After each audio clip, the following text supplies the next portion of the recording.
శత్రువుల గాయాలు కాదు, మన బంధువులే మోసం చేస్తే చాలా బాధ అనిపిస్తూ ఉంటుంది. అవును, దగ్గర ఉన్నవారు మన వెనకాల మన గురించి మాట్లాడుతూ నెగిటివ్గా చెప్పుకుంటే అది మనకి వినపడితే గుండె చీలిపోతుందండి. అనుభవించిన ఆ పర్సన్కి తెలుసు ఆ బాధ ఏంటో. ఏంటి నాతో కలుస్తున్న వాళ్ళు ఇలా చేస్తున్నారే అనిపిస్తూ ఉంటుంది.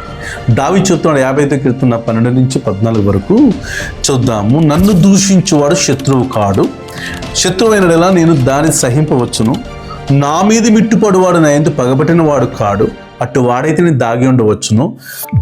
ఈ పని చేసిన నీవు నా సహకారివి, చెలికాడువు, నా పరిచయుడు, బయటవాడు కాదండి.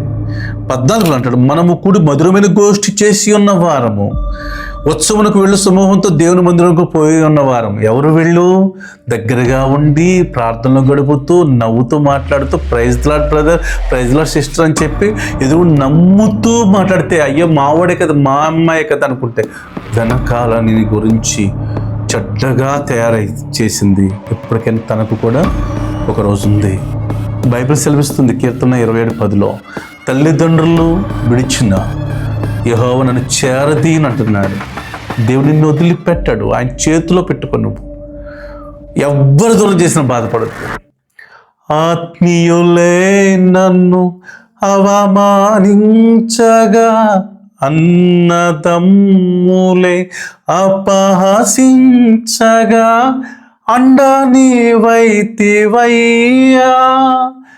నా కొండ నీవే యేసయ్యా, యేసయ్యా, యేసయ్యా, నిన్నే నిన్నే నే కొలుతున్నయ్యా, నీవే నీవే నా రాజు.